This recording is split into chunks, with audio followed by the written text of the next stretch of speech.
بینەرانی پایتەخت میدیا لە هەر کوێکەن سڵاوتان لێبێت دوای بە دوواداچوونێکی پایتەخت میدیا بۆ ڕەوشی تەندروستی ڕەشاد زیرەک یان ڕەشۆی ساز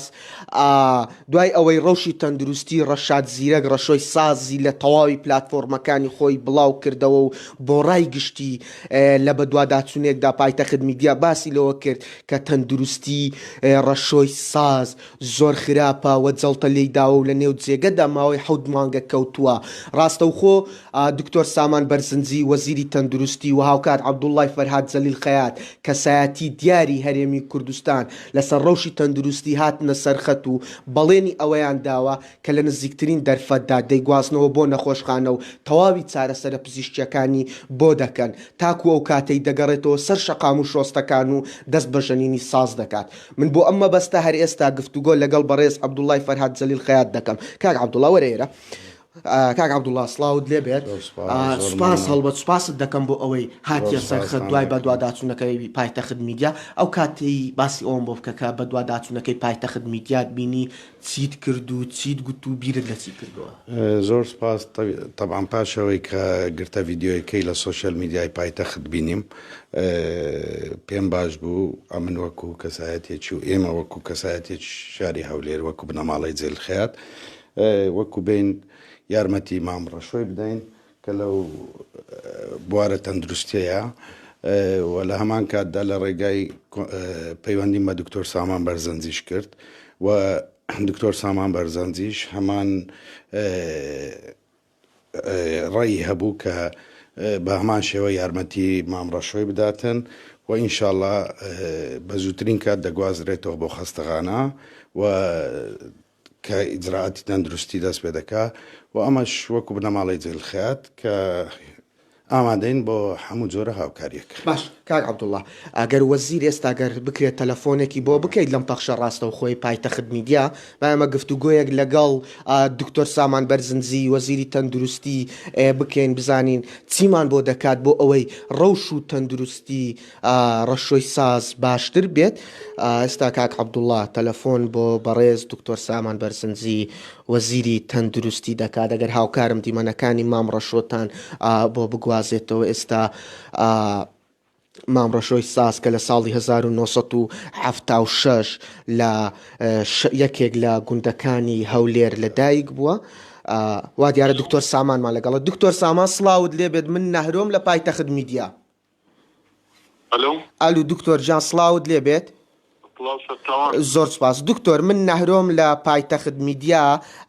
چیمان بۆ دەکەیت بۆ تەندروستی ڕەشاد زیرەک مام ڕەشۆی ساز کە ئێستا حەوت مانگە لە نێو جێگەدا کەوتۆ تووشی جەڵتەی مێشک بووە؟ زۆر بەداخەوە دیارە ماوە پێشتا کاک عەبدوڵڵا لێی باس کردم بەڕاستی دیارە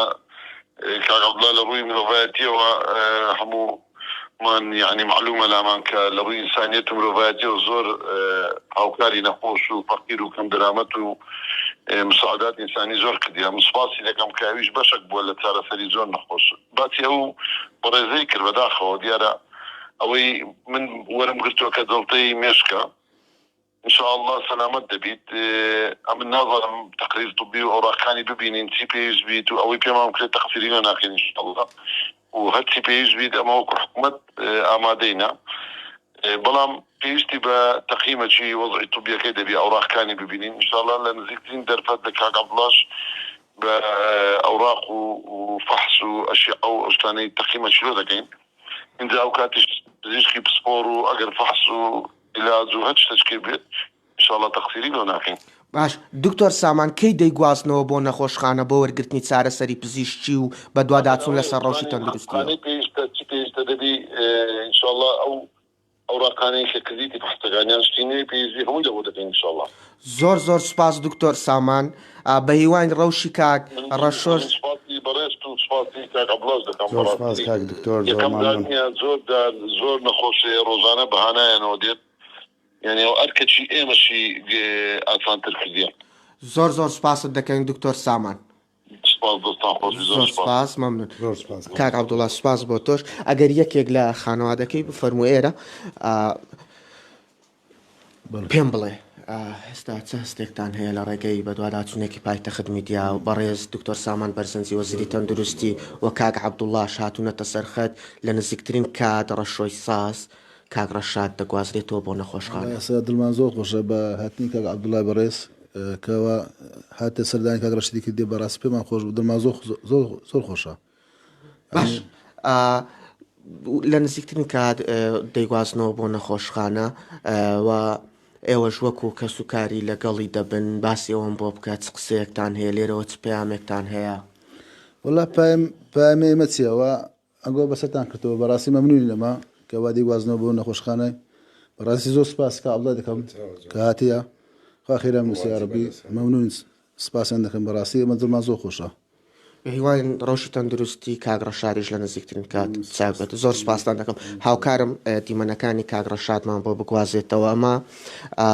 یەکێکە لە هەرە هونەرمەندە ناسرا و ناودارەکانی هەرێمی کوردستان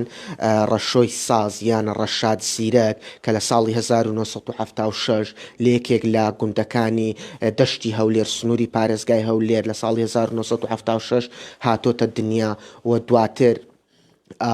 لە تەمەنێکی زووی منداڵی و نەوجەوانیەوە دەست دەکات بە ژەنینی ساز. ئەمە ئەو سازەیە کە ڕەشاد زیرەک ڕەشۆی ساز هەمیشە دەیژەنی لەسەر شەقام و کوچەکانی هەولێر و شار و پارێزگاکانی تری هەرێمی کوردستان و ناوچە جیاوازەکانی هەرێمی کوردستان هەمیشە بەو سازەی دەستی خزمەتی هونەری کوردی دەکردووە جاروباریش لێرە و لەوێ گۆرانی دەگوت و ئێستا ماوەی 7 مانگە پتر لە 7 مانگە لەسەر ئەم قەرەوێڵەیە پاڵ کەوتووە و تووشی جەڵتەی مێشک بووە. ڕەوشی تەندروستی خراپە وە کە سوکارەکەی باسی لێوە دەکەن نە مۆسیقایەکمان بۆ دەژەنێت و نە قسەیەکیشمان بۆ دەکاتن لە ڕێگەی بە دوواداچوونێکی پایتەخت میدیا کە کەمێک لەمەوبەر لە تەواوی پلاتفۆرمەکانی خۆی بڵاوی کردەوە. بەڕێز وەزیری تەندروستی دکتۆر سامان بەرزنجی لەسەر پرسی نەخۆشکەوتنی ڕەشۆی ساز هاتە دەنگ و هاوکات بەڕێز عەبدوڵڵای فەرهاد جەلیل خەیات کەسایەتی ناسراوی هەرێمی کوردستان لەسەر ڕەوشی تەندروستی هات نەخەدووە لە نزیکترین کاتدا هەڵبەت دوای بە دوواداچوونەکەی پایتەخت میدیا هەڵبەت لە نزیکترین کاتدا مام ڕەشۆ دەگوازرێتەوە بۆ نەخۆشخانە و هاوکات تەواوی چارەسەرە پزیشکیەکان وەردەگرێت.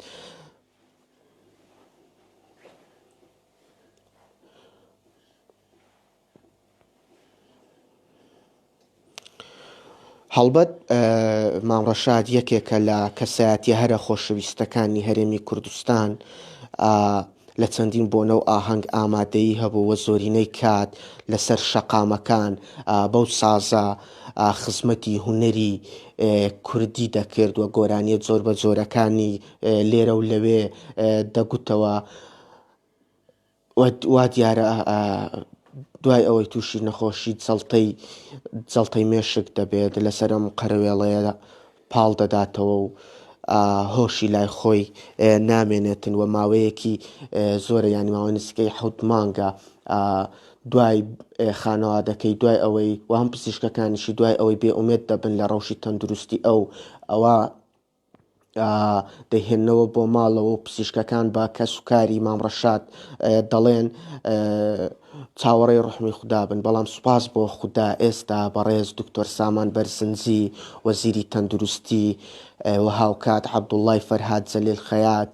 کەسایەتی ناسراوی هەرێمی کوردستان لە ڕێگەی بە دوواداچوونەکەی پایتەخت میدیا هاتنە سەرخەت بۆ ئەوەی لە نزیکترین کاتدا تەواوی چارەسەرە پزیشکیەکانی پێ ببەخشن و ئەگەر لە هەرێمی کوردستان چارەسەری پزیشکی نەبوو ئەوە بیگواستنەوە بۆ دەرەوەی وڵات و موژدەی ئەوەیان بە کەسوکارەکەیدا هەتا لە تواناماندا هەبێت خزمەتی ئەو کەڵا هونەرمەندەی هەرێمی کوردستان بکەین و بیگوازینەوە بۆ نەخۆشخانە بۆ وەرگرتنی تەواوی چارەسەرە پزیشکیەکان. ئەو ئێستا بەم شێوەیە نەقسەیەک دەکاتن و نا جاروبار دەست دەداتە سازەکەی و سازێکمان بۆ بژەنێت سازەکەی لای خۆیەتی بۆ ئەوەی هیچ نەبێت زۆرێک لە یادگاریەکانی سەردەمی زووی بەبیر بهێنێتەوە. هەڵبەت وەک باسم کرد لە تەمەنی زووی منداڵیەوە دەست بە ژەنینی ساز دەکاتن بە شێوەیەکی خۆڕسک مام ڕەشۆی ساز یان ڕەشاد زیرەک خۆی فێری ژەنینی ساز دەکاتن ئێستاش کە لە تەمەنی نزیکەی 48 ساڵیە ئەکە هەڵبەت لە ساڵ 1976 هاتۆتە دنیا ئێستا کە لە تەمەنی نزیکەی ینی 48 ساڵیە مام ڕەشۆ بەهۆی نەخۆشی جەڵتەی مێشکەوە لە ماڵەوە کەوتووەوە تاکو ئێستا هیچ کەسێک نەهاتبوونە سەرخەت بەڵام دوای بە دوواداچوونەکەی پایتەخت میدیا بەڕێز دکتۆر سامان بەرزنجی وەزیری تەندروستی و هاوکات بەڕێز عەبدوڵڵای فەرهاد زەلیل خەیات کەسایەتی ناسراو لەسەری ڕەوشی تەندروستی مام ڕەشۆی ساز هاتنە دەنگ ئەوەی کە باسم کرد زانیاری و بە دوواداچوونەکەی پایتەخت میدیا بوو لەسەر ڕەوشی تەندروستی ڕەشاد زیرەک یان مام ڕەشۆی ساز وا بڕیارە لە چەند ڕۆژی داهاتوو وەزیری لەسەر ئەرکی وەزیری تەندروست و حکوومەتی هەرێمی کوردستان و بە هاوکاری و هەماهەنگی بەڕێز عەبدوڵڵای فەرهاد زەلیل خەیات مام ڕەشۆ بگوازرێتەوە بۆ نەخۆشخانە بۆ وەرگرتنی تەواوی چارەسەرە پزیشکیەکان بۆ ئەوەی هیچ نەبێت لە داهاتوویەکی نزیک مام ڕەشۆ بێتەوە سەر شەقام و کوچە و کۆڵانەکانی هەولێری پایتەخت و بەم سازە خزمەت بە هونەری